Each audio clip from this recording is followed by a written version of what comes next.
ವಕ್ಫ್ ವಿಚಾರದ ಹೋರಾಟ ಯಾವ ಮಟ್ಟಿಗೆ ಸೆಷನ್ಸ್ ಶುರುವಾಗೋಕ್ಕೂ ಮುಂಚೆ ತಿಂಗಳಾನ್ಗಟ್ಲೆ ನಡೀತು ಅನ್ನೋದನ್ನ ನೋಡಿದ್ರಿ.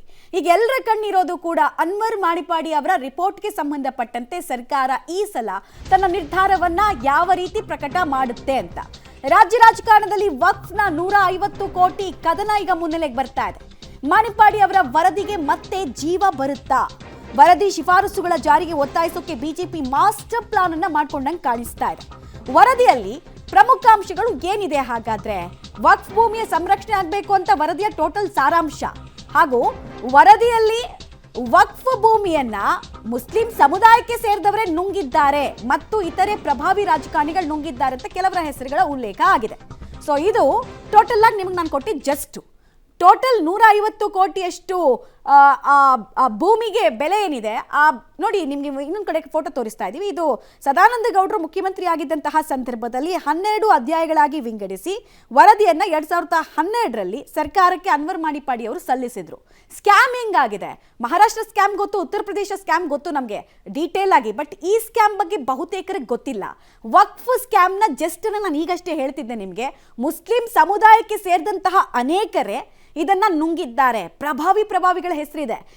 ಬೆಂಗಳೂರು, ಮೈಸೂರು, ರಾಮನಗರ, ಕೊಪ್ಪಳ, ದಾವಣಗೆರೆ, ವಿಜಯಪುರ, ಬೀದರ್, ಇಲ್ಲೆಲ್ಲವೂ ಕೂಡ ವಕ್ಫ್ನ ಸಾವಿರಾರು ಎಕರೆ ಆಸ್ತಿ ಕಬಳಿಕೆ ಆಗಿದೆ ಅಂತ ಆರೋಪ. ಸುಮಾರು 2.3 ಲಕ್ಷ ಕೋಟಿ ಮೌಲ್ಯದ ಅವ್ಯವಹಾರ ಆಗಿದೆ. 2G ಹಗರಣದ ರೀತಿಯಲ್ಲೇ ವಕ್ಫ್ ಹಗರಣ ನಡೆದಿದೆ. UPA ಅವಧಿಯಲ್ಲಿ ಆಯ್ತಲ್ಲ, ಚಿದಂಬರಂ ಅವರು ವಿತ್ತ ಸಚಿವರಾಗಿದ್ದಾಗ 2G ಸ್ಕ್ಯಾಮು, ಅದೇ ತರ ಸ್ಕ್ಯಾಮ್ ಇದು ಅಂತ ಅವರು ಉಲ್ಲೇಖಿಸ್ತಾರೆ. ಟಾಸ್ಕ್ ಫೋರ್ಸ್ ರಚನೆಗೂ ಕೂಡ ಶಿಫಾರಸು ಮಾಡಿದ್ರು. ವಕ್ಫ್ ಅಧಿಕಾರಿಗಳು, ವಕ್ಫ್ ಬೋರ್ಡ್ ಅಧ್ಯಕ್ಷರು, ಸದಸ್ಯರು, ಪ್ರಭಾವಿ ವ್ಯಕ್ತಿಗಳ ವಿರುದ್ಧ ಕ್ರಮಕ್ಕೆ ಒಂದಷ್ಟು ಅಟ್ಯಾಚ್ಡ್ ಡಾಕ್ಯುಮೆಂಟ್ ಸಮೇತ ಅವರು ಶಿಫಾರಸನ್ನು ಮಾಡಿದ್ರು. ವಕ್ಫ್ ಆಕ್ಟ್ ಪ್ರಕಾರ ಕ್ರಮ ಕೈಗೊಳ್ಳುವಂತೆ ಶಿಫಾರಸನ್ನ ಮಾಡಲಾಯಿತು.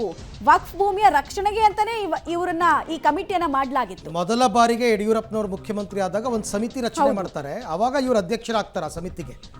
2012ರಲ್ಲಿ ಸರ್ಕಾರಕ್ಕೆ ವರದಿಯನ್ನು ಸಲ್ಲಿಕೆ ಮಾಡಿದ್ರು ಅನ್ವರ್ ಮಾಣಿಪಾಡಿ ಅವರು. 12 ಅಧ್ಯಾಯಗಳಾಗಿ ವಿಂಗಡಿಸಿ ಅಂದಿನ CM DV ಸದಾನಂದ ಗೌಡರಿಗೆ ಸಲ್ಲಿಕೆ ಆಗಿತ್ತು. ಅದಾದ ನಂತರ ಸಿದ್ದರಾಮಯ್ಯನವರು ಮುಖ್ಯಮಂತ್ರಿ ಆಗ್ತಾರೆ.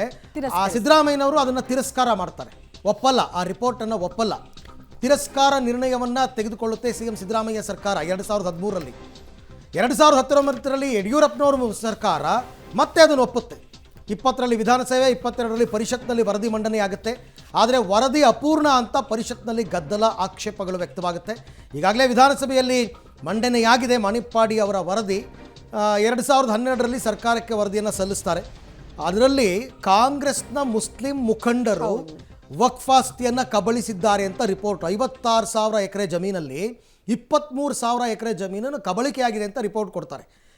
ಸೊ ಅದು ಈಗ ಮತ್ತೆ ಜೀವ ಬರುತ್ತಾ? ಜೀವ ಬರೋ ಹಾಗೆ BJP ನಾಯಕರು ಮಾಡ್ತಾರಾ? ನೋಡೋಣ.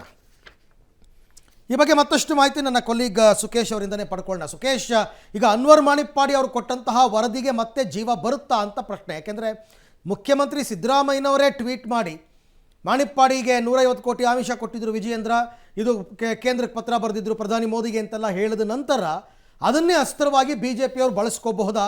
ಬಳಸ್ಕೊಂಡ್ರೆ ಅದಕ್ಕೆ ಕಾಂಗ್ರೆಸ್ನ ಕೌಂಟರ್ ಅಟ್ಯಾಕ್ ಏನಾಗಿರಬಹುದು?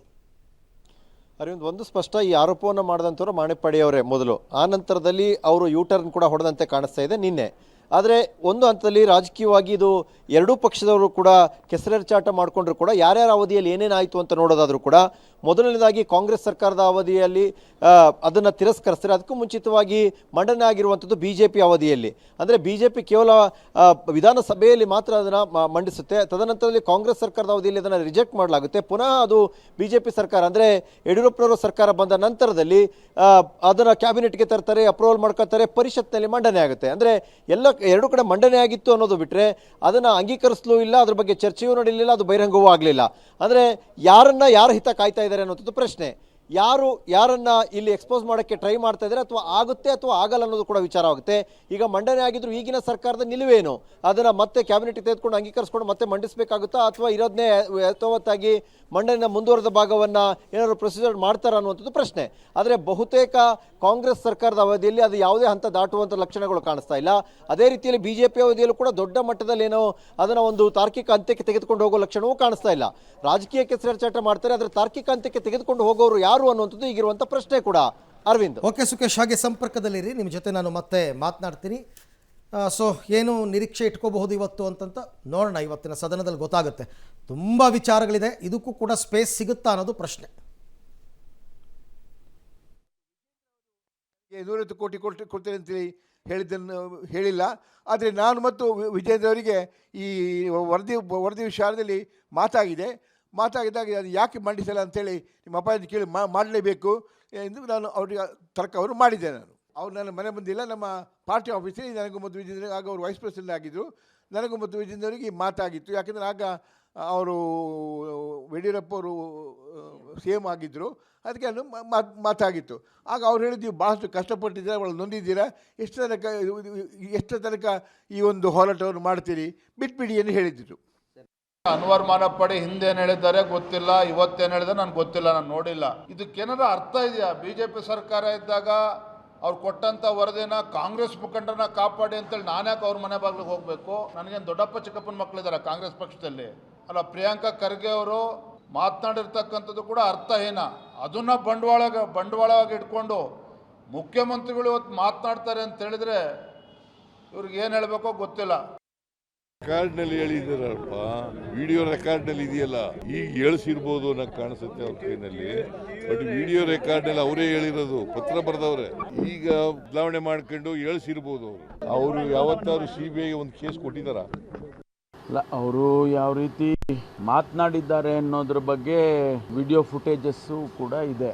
ಈಗ ಅವರು ಮಾತು ಬದಲಾಯಿಸ್ತಾ ಇದ್ದಾರೆ ಅಂತಂದರೆ ಅದನ್ನು ಯಾವ ರೀತಿ ನಾವು ಅದು ತಗೋಬೇಕನ್ನೋದು ಗೊತ್ತಾಗೋದಿಲ್ಲ. ಆದರೆ ಇಷ್ಟಂತೂ ನಿಜ, ಅವ್ರ ಮನೆಗೆ ಹೋಗಿದ್ದರು, ವಿಜಯೇಂದ್ರ ಅವರು ಆಫರ್ ಮಾಡಿದರು, ಅದನ್ನು ಅವರೇ ಹೇಳಿರೋದು. ಯಾರಿಗೆ ಗೊತ್ತಿತ್ತು ಅದು? ಅವ್ರು ಹೇಳದೇ ಇದ್ದರೆ ಯಾರಿಗೂ ಗೊತ್ತೇ ಆಗ್ತಿರ್ಲಿಲ್ಲ.